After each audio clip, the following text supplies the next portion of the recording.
All right, folks. Hello, welcome back to online English class. Hope you guys are doing well today.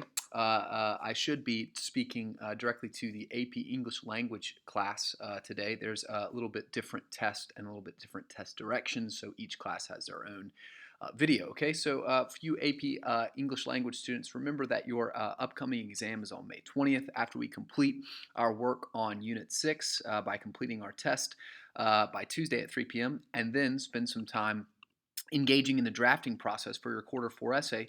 We're going to spend the next 7 days of class preparing for that exam. All right, so just make sure that that is on your radar. Make sure that you are aware that that is coming around the bend. Okay. Aside from that, make sure that you continue your discussion grade procedure responsibilities on a daily basis. You know what to do. Enough on that. All right. Make sure that you're opening up the email that I'm sending to you. We're going to talk through that email, talk through the attachment. Make sure that you complete your test by Tuesday at 3 p.m. and you submit that to me on time. Okay, so that there's no late penalty incurred on your test. You certainly wouldn't want that. All right. Aside from that, this week we're going to be engaging in the drafting process for your quarter four essay together on Wednesday, Thursday, and Friday. And then, as I already stated, we're going to be turning our attention solely to the AP exam. All right. What you need to do throughout the course of this week, aside from continue to draft your quarter four essay and obviously complete your Unit 6 test, is a couple AP related or AP specific clerical kinds of tasks. All right. You need to read the 2020 AP testing guide. Okay. There is a link to it right here. Obviously, you can't click on my screen, but you can follow this link on RenWeb, okay? Or, okay, you could just Google 2020 AP Testing Guide, which will take you directly to the 2020 AP Testing Guide. All right. You also need to complete the 2020 AP Exam Day checklist. All right. I've got a link to it here that's available on RenWeb, or of course, you could just Google 2020 AP Exam Day checklist. All right. It'll take you right there.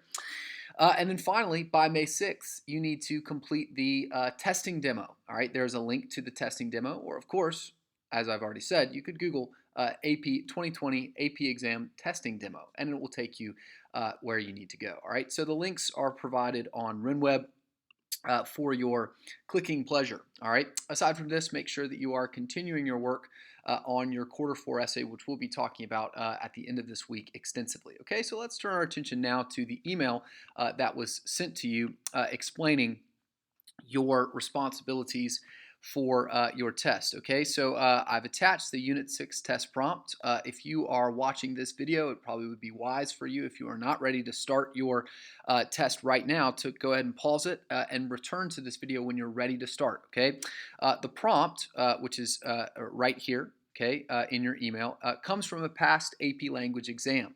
Okay, I'm not going to analyze the prompt for you. I'm not going to talk through the prompt for you.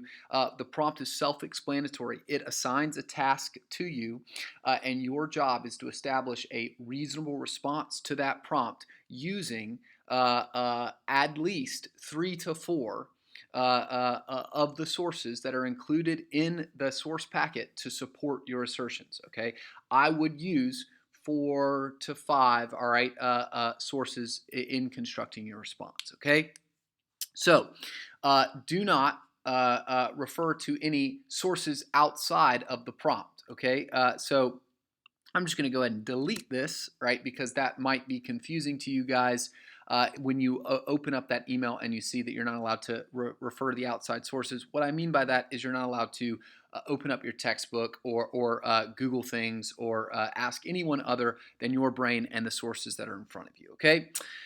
So the test procedure, watch the video, which you're doing right now. When you're ready to begin the work on the test, go ahead and open the attachment, all right? So I'm going to open this attachment, and we're going to take a quick look at what you have to do, okay? So this comes from the 2015 AP English Language and Composition Free Response question. All right, so students in 2015 actually wrote in response to this question, and it is a question about honor codes, okay? I'm not going to read you the prompt. I'm not going to analyze the prompt for you, okay? I don't want to do any of the cognitive work for you. All right, but there is obviously source A, B, C, D, E, and F.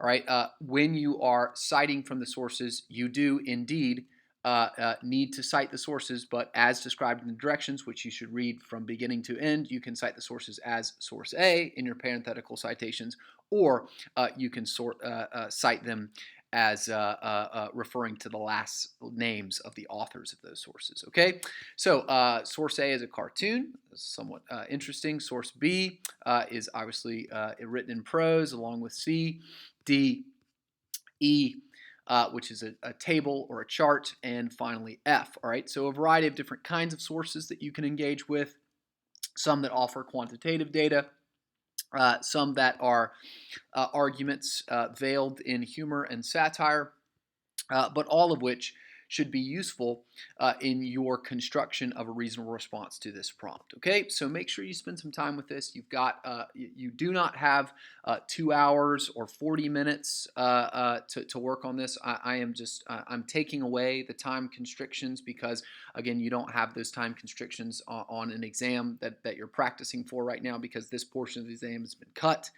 All right, but I do just want to evaluate your cognitive ability to respond to this in an evidence-based, coherent line of reasoning with a central claim that answers the prompt and evidence that is accurate, relevant, and sufficient. Okay, so in other words, show me that you are good at doing all of the things that we have discussed throughout the course of the semester. Okay, so if you are ready to go, you can go. And as you go, you can consider yourself, right, like Luke Skywalker fighting against the darkness of irrational opinion with your lightsaber, the sort of saber of a clear central claim, illuminating the darkness of the night, rebelling against that which is common, that which is in control of our galaxy, the empire of irrationality.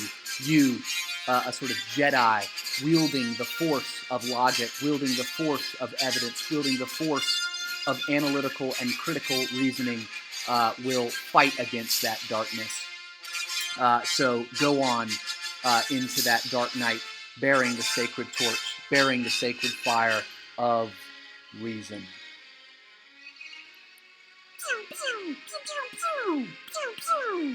May the Fourth be with you.